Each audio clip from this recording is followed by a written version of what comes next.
1965 اور 1971 کی جنگ میں ایک افسر کو ستارہ جرت اور ہلال جرت سے نوازا گیا۔ قصہ یوں ہے کہ اس افسر نے 1965 میں تنہا بھارت کی پوری کمپنی کو گرفتار کیا اور اسے پاکستان لے آئے۔ اس افسر کو میجر جنرل کے رینک تک ترقی دی گئی۔ اسی افسر نے ذوالفقار علی بھٹو کی پھانسی کے خلاف احتجاج کے طور پر اپنے تمام فوجی اعزازات اور مراحت واپس کر دیں۔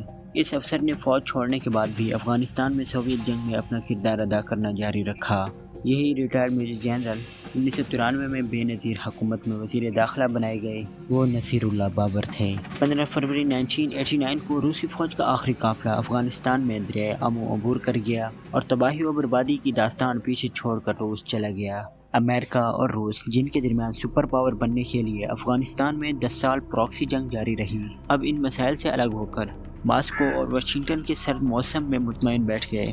لیکن افغانستان میں جنگ کا محاذ ٹھنڈا نہ ہو سکا، کیونکہ امریکہ کے فراہم کردہ اور روس کے چھوڑے ہوئے ہتھیار اتنی بڑی مقدار میں تھے۔ افغانوں کو اگلے 10 سال لگ گئے آپس میں لڑتے لڑتے ان ہتھیاروں کے ساتھ۔ افغانستان میں سینکڑوں جنگجو سردار تخت کے پیچیدہ کھیل میں الجھ گئے۔ حاجی قدیر جلال آباد پر حکومت کر رہا تھا، جنرل اسماعیل نے ہرات میں حکومت بنائی، جبکہ گل آغا قندھار میں برسر اقتدار تھا۔ ان سب نے کسی مرکزی حکومت کو قبول نہیں کیا اور پورے افغانستان میں اپنی حکومت بنانے کا دعویٰ کیا۔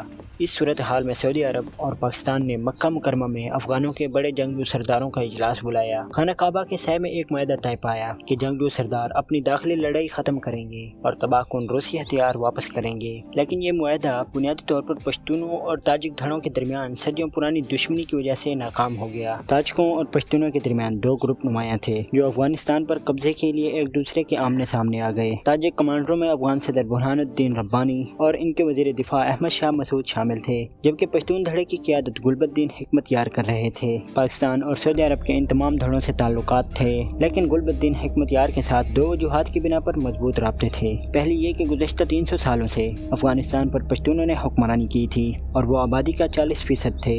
دوسری وجہ یہ کہ پاکستان کے مغربی علاقوں میں بھی بڑی پشتون آبادی تھی۔ حکمت یار اور رشید دوستم کے اتحاد نے 1994 میں کابل پر قبضہ کر لیا۔ اب تاجک کمانڈر ربانی اور احمد شاہ مسعود شہر کے اندر تھے اور باہر حکمت یار اپنے کمیونسٹ اتحادی عبدالرشید دوستم کے ساتھ موجود تھا۔ دونوں طرف سے شدید بمباری ہوئی، ہزاروں شہری مارے گئے، لیکن کابل کسی بھی فریق کے ہاتھوں فتح نہ ہو سکا۔ اس طویل لڑائی کے نتیجے میں گلبدین اور دوستم کے اتحاد کو عبرتناک شکست ہوئی اور اسے پیچھے ہٹنے پر مجبور کر دیا گیا۔ اس کے بعد حکمت یار تہران میں پناہ لینے پر مجبور ہوا۔ کابل میں ربانی اور مسعود کے فاتح اتحاد نے بھارت اور روس کے ساتھ تعلقات بڑھائے، جس کی وجہ سے ISI کے لیے نیا چیلنج پیدا ہو گیا۔ اس خانہ جنگی نے پاکستان اور سعودی عرب کو مایوس کر دیا تھا۔ اسی دوران قندھار میں ایک دل خراش واقعہ پیش آیا، جہاں ایک مقامی کمانڈر نے مدرسے کے طالب علم لڑکیوں کے ساتھ زیادتی کر کے انہیں قتل کر دیا۔ قندھار کے وہ طلباء جو بلوچستان کے مدرسوں میں تعلیم حاصل کر رہے تھے اس صورتحال پر فکر مند تھے اور اس طرح انہوں نے اپنا لیڈر 39 سالہ مولا محمد عمر کو چنا، جو روسیوں کے خلاف لڑائی میں 4 بار زخمی ہو چکے تھے۔ ان طلباء کو طالبان کہا گیا۔ انہوں نے زیادتی کرنے والے کمانڈر کو قتل کر کے اس کے ہتھیاروں پر قبضہ کر لیا۔ سابق افغان صدر حامد کرزائی نے بتایا کہ طالبان نے شروع میں امن قائم کیا، اس لیے انہوں نے خود طالبان کو $50,000 اور روسی ہتھیار دیے۔ وزیر داخلہ نصیر اللہ بابر وسطی ایشیائی ریاستوں کے ساتھ تجارتی راستہ کھولنا چاہتے تھے تاکہ ترکمانستان سے گیس اور روئی لائی جا سکے۔ پاکستان نے تجارتی طور پر روئی کے 30 ٹرک منگوائے، جنہیں افغان جنگجوؤں نے یرغمال بنا لیا۔ اب اس کا حل مولانا فضل الرحمان کے پاس تھا، جن کے شاگرد طالبان تھے۔ نصیر اللہ بابر نے مولانا سے بات کی اور ISI کے ذریعے طالبان سے رابطہ ہوا۔ طالبان کے کمانڈو نے کارروائی کر کے ان ٹرکوں کو بحفاظت چھڑایا۔ یہ پاکستان اور طالبان کا پہلا باقاعدہ رابطہ تھا،